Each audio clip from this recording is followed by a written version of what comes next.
जो शक्ति प्रदर्शन में ये चारों लोग इकट्ठा हुए, ये संदेश किसको देना चाहते हैं और कहां देना चाहते हैं? इनका मकसद क्या है? ये एक बात बहुत महत्वपूर्ण आई कि उत्तर प्रदेश में पिछड़े वर्ग के नेताओं ने एकजुटता दिखाई है। इसमें दलों का जो मतभेद है उसके इतर ये लोग एकजुट हुए और सबके अलग अलग वोट बैंक हैं। इसका स्वागत होना चाहिए कि निषाद जी ने अपने कार्यक्रम में दूसरे दलों के नेताओं को बुलाया, उनका स्थापना दिवस था, अच्छी बात है। और वहाँ पर मछुआरा समाज के लिए एससी के दर्जे की मांग की है। विधानसभा चुनाव अब होने वाले हैं 1-1.5 साल के भीतर, तो उसकी भी अपनी तैयारियां हो सकती हैं और अपने समाज को भी एक संदेश देने की बात है। देखिए, ये लोग जो पार्टियां हैं इनके सीमित वोट बैंक हैं, अपना अपना एक सीमा है और उस आधार पर उनको अपने दलीय जो उनका वोट बैंक है उसको सुरक्षित रखने की जिम्मेदारी भी है। लेकिन जितने लोग जुटे हैं, आप अगर इसको प्रेशर के रूप में देखते हैं तो आप ये कह सकते हैं कि ये सब मंत्री शायद अपने अपने अधिकारियों से बड़ा परेशान हैं और सरकार में जब लखनऊ में सुनवाई नहीं हुई तो दिल्ली में जाके शायद बोले हो कि भाई आप तो सुन लो।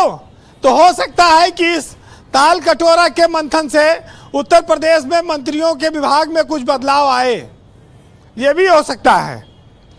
और अच्छा, मैं वही तो कह रहा हूं कि एक प्रेशर ग्रुप फोरम बना है जिनके अपने अपने इशूज हैं और इसी के बहाने संजय निषाद का कंधे पे बंदूक रख के तीनों ने फायर झोंके हैं।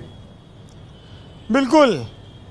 अब देखिए, एक बात आई कि ये बीजेपी का पीडीए है और सहयोगी दलों का पीडीए है और समाजवादी पार्टी एक पहले से पीडीए चला रही है।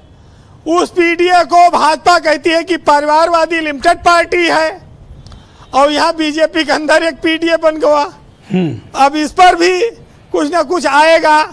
लेकिन विजय जी, ये डॉक्टर साहब जो ये डॉक्टर ऐसे नहीं बने, डॉक्टर संजय निषाद ये इलेक्ट्रो होम्योपैथ के डॉक्टर रहे हैं। किसके? और ये मीठी गोली जो होम्योपैथिक में आती है, कौन से डॉक्टर? वही खिला के लोगों का इलाज करते थे। Electro homeopath? ओके। हाँ, इलेक्ट्रो होम्योपैथ के डॉक्टर हैं ये। ओके। और ये वही होम्योपैथिक वाली मीठी गोली छोटी छोटी खिलाते हैं। अब मीठी गोली की जब वो समस्या है होम्योपैथिक की कि कहते हैं उसको हाथ पे ना गिरा खाओ, ढक्कन में। पर अभी बताओ, ये निषाद जी किसको गोली दे रहे हैं या गोली खिला रहे हैं? अब अभी तो खुद मीठा वाला तो इन्होंने खुद खा लिया, बाकी गोली जिसको खाना हो वो और इंतजार कर रहे 5 साल। देखिए, होम्योपैथिक गोली की एक खासियत है कि उसको ढक्कन में गिरा के खाया जाता है और जब गिराओ तो 4 नहीं गिरती, कभी 5 गिर जाए, कभी 3 गिर जाए और डॉक्टर कहता है 4 खाना।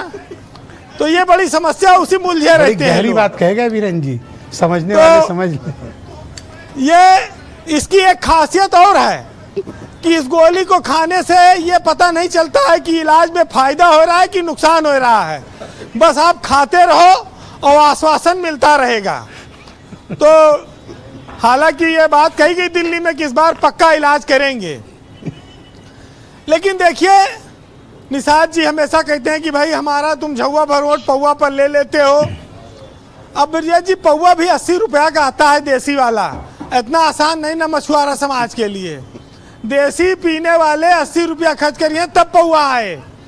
और मछुआरा समाज तो ज्यादातर नदी के किनारे रहता है, मछली मारता है और देसी दारू के बजाय जब कच्ची दारू बनती है तो सबसे ज्यादा कार्रवाई इन्हीं लोगों पर होती है। अच्छा, आपने एक चीज महसूस की कि आशीष पटेल कुछ ज्यादा तकलीफ में है, वो दूसरों का कंधा तलाश रहे हैं। देखिए, आशीष पटेल ने तो खुलेआम ऐलान किया था कि उनके खिलाफ साजिश हो रही है, काफी बजट खर्चा हो रहा है, कुछ अधिकारी लगे हैं। तो आशीष पटेल तो खुलेआम बोल चुके, इधर शांत हो गए हैं। अब वो चाहे दिल्ली से हुआ हो चाहे यूपी से, लेकिन आशीष पटेल ने अपनी सरकार में तमाम आरोप लगाए थे। अभी अधिवेशन उनका हुआ था जब वो उपाध्यक्ष बने थे जी।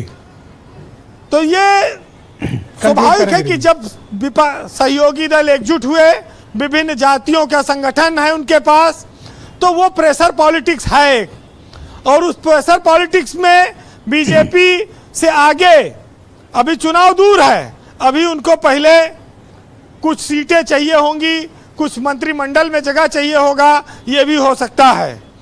वैसे संजय निषाद जी जो पर्ची लिख के लाए हैं उसमें एक लाइन लिखा है कि मोदी है तो मुमकिन है, ये जरूर बोल देना।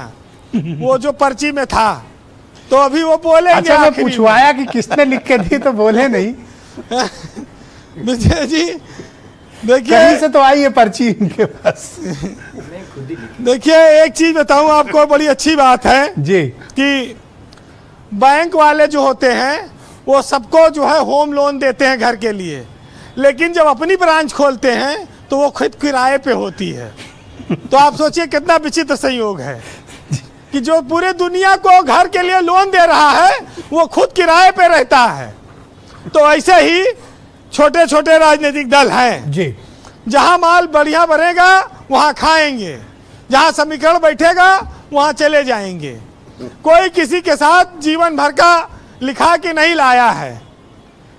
तो कहते हैं कि कुछ रिश्ते बचाने के लिए वसूल तोड़े जाते हैं और जहां पर मामला न बन लिया वहां पर हाथ जोड़े जाते हैं। जी तो ये आगे इसी तरह से काम चलाना है। जी, कंक्लूड और करें जी। एक शायर ने लिखा है कि खुशफहमियों के सिलसिले कुछ इस कदर फैले हैं कि हर ईंट सोचती है कि दीवार हमसे ही है। जी बहुत शुक्रिया वीरेन जी, आपका बहुत बहुत धन्यवाद ग्राउंड जीरो से अपना फीडबैक, ओपिनियन और ऑब्जर्वेशन हम तक पहुंचाने के लिए। बहनों भाइयों, इस परिचर्चा का दूसरा